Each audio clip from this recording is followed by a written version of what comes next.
The King children came up, and Andy Young, Oh, yes. King, Lord. and a lot of What's the, Andy doing now? not doing much of anything. He spent most of his time in Atlanta. Well, he's kind of like me, he's getting along in years. Yeah, I'm getting along in years. Not too much. Yeah. You're looking great. Well, I'm 74, right? But I'm Andy, 90. Yeah, Dad's 90. Yeah, you Dad. look good. You're looking good. Yeah. Yeah. Well, that's great. And Dad was looking at your graphic novel. Yeah. And it's over here. Yeah, Dad says, now that is a cool way to do that. Yeah. I said It's that. doing very well. A lot of students are reading it. That's the important A thing. lot of students, a lot of young Well, people. that's great. And 3 colleges and universities have made it required reading for all freshmen, Wonderful. including Georgia State University. Wonderful. Mhm. A lot of middle school and high school students reading it. Where are you living now? Well, we have a little house on the hill, Uh-huh. but I maintain a house in Atlanta. In Atlanta. And I try to go back there almost every weekend, but I'm not traveling. Oh, my goodness. Yeah. And when the Congress is out, I spend time there. I go back to Alabama. I have 2 brothers there, 2 sisters, Oh, my a lot of God. nieces and nephews and cousins. He says he's going back. He's going back soon to see relatives down there. Yeah.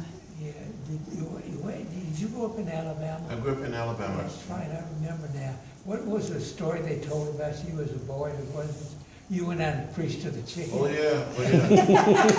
You heard that? I've been trying to get one of my sisters there to raise some chicken. And Yeah. I told them I would buy all of the food and all that. But I have one of my sister's grandson that she's raising, my grandson and his little sister. They're in the 8th and 7th grade. And he has a 4-H club project, and he's raising some chickens. So I'm going to see his chickens for the first time when I go down there. Oh, You can have a great So time. I may preach to some of those chickens. well, Dad's a country boy. Dad grew up in Tennessee and Mississippi as a country boy. Small So town. small town, Brownsville, Tennessee. I know So what that is. I know yeah, what so he had a very country style growing up, right? I Yeah. grew up on a farm outside of Troy. You know what Troy, South Oh, Montgomery? yeah, Troy, yeah. And Troy, well, when I was growing up, they called it Troy State Mm-hmm. College, not Troy University. Yes. Right. Yes, sir. I applied to go there when I was 17. I never heard a word from the school. So I wrote a letter to Dr. King and told him I needed his help. He wrote me back. And many years later, after I got elected to Congress, they had John Lewis Day there in the little town of Troy. And Troy band led the little parade through the town. And so the chancellor was a guy named Adams, who was a good friend of Governor Wallace. Said, Congressman, we heard that you wanted to attend church. Why don't you come back next year and we'll give you an honorary degree? So they gave me an honorary degree. Great. And I've been back there many times Oh, to wonderful. speak to the students. Wow. Yeah, well, that's a great story. That's Yeah, it shows how things change. Yeah, that's what it should. Last time Dad was in Alabama, we went to Stillman Oh, College. yeah, Stillman, yeah. They had an Emmett Till conference, and Dad's first big story was the Emmett Till trial. Really? Yeah. Really? So we went back to Money, Mississippi. Really? We went on a van. Really? It was Kinda eerie. eerie. Dad, it was the Really? first time Dad had been back in that courthouse. Really? Well, we went through that in March of this year. Really? A whole group of members of Congress. Really? We went to Greenwood, Money. We traveled through the Delta, went to Clarksdale, Oh my God. Clark. Oh, I love Clarksdale. and then we went to Jackson. Yeah. We went to Tougaloo College. Too. We went to Mega Everett's home, and Mrs. Everett. Her daughter met us there. It was a whole group. Wow. Oh, that was great. Well, Mom and Dad had dinner with the Evers The week before. the week before he was assassinated. Really? Their apartment, Really? yeah. Yes, in their apartment. Yeah, yeah. And, Yeah, that was a hard time. Yeah. Hard But 2 time. Sundays ago, I was in Philadelphia, Mississippi. Oh, goodness. And Mrs. Evers came, and we went back to that same church. Oh, my goodness. For the guys was embezzled, but that was burned.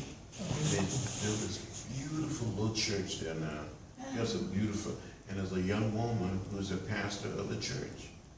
Oh, So my. a Methodist minister is a pastor of the church, and former Governor Winters came, Yes, yes. and the Secretary of State, former Secretary of State, Wonderful. who was from Philadelphia, Mm-hmm.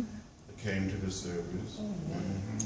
Yeah, Mr. Winters, he's been on a lot of, Dad was on a documentary about Emmett Till, Yeah. and former Governor Winters was on that documentary. Yeah. He's been a real, He's been great. really, really great, wonderful. He's been great. voice, really. He's been great, yeah. That's so interesting. Yeah, Dad interviewed, after that killing, he interviewed, some people on their front porch. Remember Dad talking about after the Philadelphia murders? You know, This was where? in Philadelphia, Mississippi, Philadelphia, Mississippi. after those murders. Oh, yeah. Yeah, the 3 civil rights workers. Think about those days down there, it was really, things were moving fast. Yeah. Yes. It was really, Yeah. They really were. But it's a different Philadelphia, right outside. I stayed the night I stayed in the Dancing Rabbit Hotel. It's where the Choctaw Indians have built a casino. Oh, gosh. And it's Oh, my goodness. Sever Casino. I didn't go in the casino. I stayed in the hotel. Of course you did. And I got up the next day and made it back to Jackson. Car picked me up and back to Atlanta. great. Yeah, oh my gosh.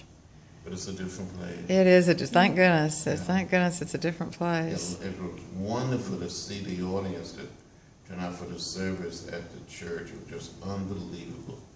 There's so many of the local people, blacks. And Real integrated oh, audience. yeah, it was very moving to me, really. That's wonderful. Yeah, well, sometimes you need that reconciliation. Right. Mhm. St. Well, August- That's what Governor Winter's been all about. Oh, Really? right, yeah. Yeah. But people like you were, pioneers. I mean, you're Oh, the ones yes. that changed it. Yeah, He really did. try to help out, but this man here helped tell the story. He told the story. He used the pen. Those were great He days. did. I'll tell you. But thank you for all you did. Things were happening all over. Yeah, Your shoes certainly walked in the same places, both of you. Yeah. that's right. That's true. Your shoes have walked in the same places. That's I was at true. the museum yesterday speaking to a group of high school journalists. They, from all 50 states, they had high school journalists. And I told them what you probably heard me say from time to time. Without the press, the civil rights movement would have been like a bird without wings. Yeah. That's right. That's right. But the press, I tell you. But you always brave men and women. It was not too many women, but it was a lot of young men like you using the pen and using the camera. Those Tell were the the story. days, I tell you. People now, you try to describe what it was like, and they don't know, they can't No. understand it, because No. it was so, No, it was really something. right. It was really something. Yeah, they didn't, and I don't think they realized the danger that both of y'all, incurred.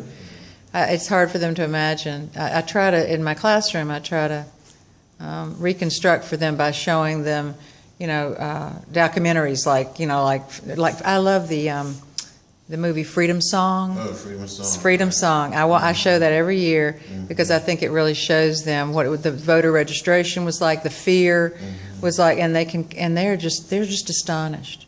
They're always astonished. They said, "Really?" I said, "Yeah, your vote is very important. Yeah. People have worked very hard so you could have that vote." Hard-won. In fact, the Supreme Court decision recently about the EPA. Right. Mary and I, we forgot to tell you this, Mom. On the front page of the New York Times 2 days ago, we looked and it said that, with this new election, this new primary, with the Republican, between the Tea Party candidate and what is Thad Cochran. Dad Cochran. In Mississippi. Mississippi, Yeah. yeah. They said Green Elementary was where a lot of the African Americans went to vote. That's where my sister and I, it was not integrated at the time. Really? That's where we went to school. It's now a black area. Right, is this, And, this in Jackson. In Jackson. And it said right on the front page of the New York Times, Green Elementary had 3 blacks voting on the June 3rd.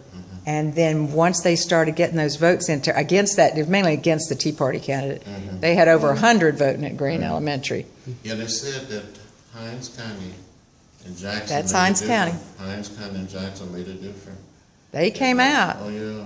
They came out. So that, now I'm hoping they're going to go for the Democratic candidate once the Right. big election comes along. I was told my chief of staff in the driving, so I was so happy and so pleased to see black folks turning out and voting for the Republican ticket and not the Tea Yes, Party. I know. Oh, yes. When I was at this little church, I heard this minister, this young woman, she kept saying, another African-American man kept saying, we hope the people in Mississippi would do the right thing. And they did.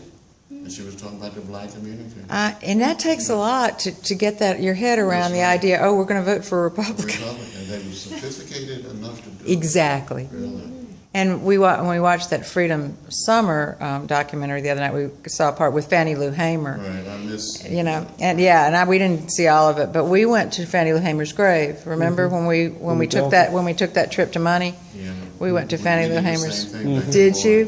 forth. She was quite a woman. Quite a, and and there weren't, like you said, even amongst certainly not amongst the reporters, but even in the civil rights movement, women were not as well represented as they should have been. I think that's one thing that could have been done better. Right. And she was one that just stood up. She really emerged, really. She did. She really did. But within the movement itself and the leadership, women were discriminated against. Thank you for saying that. I think that's true. Yeah, because so many of the leaders in the movement was ministers, and they treated the movement like it was a church. That's an interest. I hadn't thought of that point. Like it was their own individual church. I hadn't thought of Especially, that. Baptists, because they didn't see women playing that role. They were much more patriarchal. Right. I hadn't thought of it as being part of the church's establishment. It's interesting, very interesting.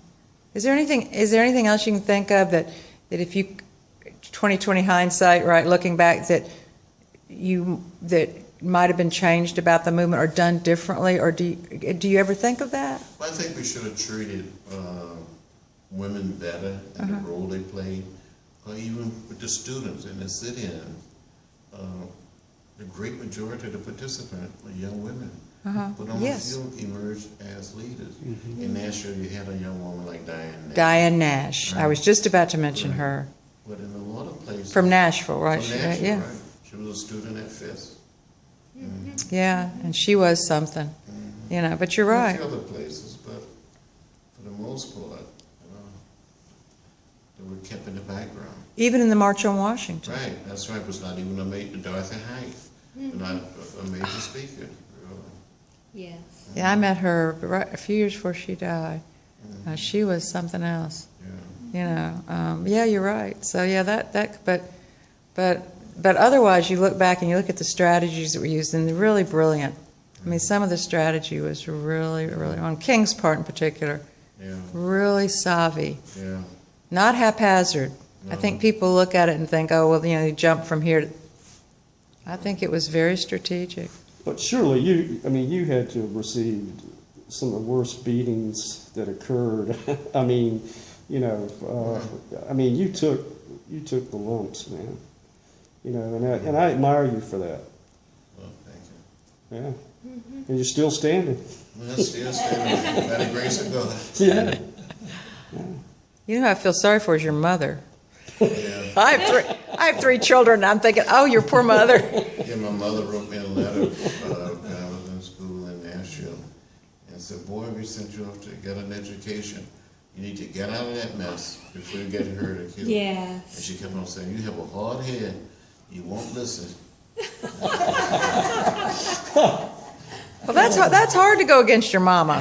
You have to listen to your heart and not your mama. That's hard. Well, your heart has helped you survive all that. That's right. That's right, that's right. It has. It has. Well, would you mind signing a few books No, for I'd be happy us? to, I'd be happy to. You got it? You go ahead. I'm going to do this. Was it you that they used to talk about that they preached to the chickens? Yeah. Were you the one that they were always, I knew it was one of the black leaders, but I couldn't remember which one. Yeah, when I was growing up, I would set the setting in and mark the eggs with a pencil, because from time to time, another hen would get on the same nest. And there would be some more eggs, and you want to be able to tell the fresh eggs from the eggs that were already under the setting hen. And when the little chicken would hatch or grow up, we would gather all of our chickens together in the chicken yard. Yeah. And my brothers and sisters and cousins would lie on the outside, but they had like up the audience, the congregation. And I would start speaking and preaching. And when I look back on some of these chickens bow their heads, some of the chickens shake their heads. They never quite say their amen, but I tell the children today, that some of the chickens tend to listen to me. Much better than some of my colleagues listen to me in the Congress. And some of those chickens with a little more Oh, productive. that's great, John. That really is. Yes. That's I wonderful. love that.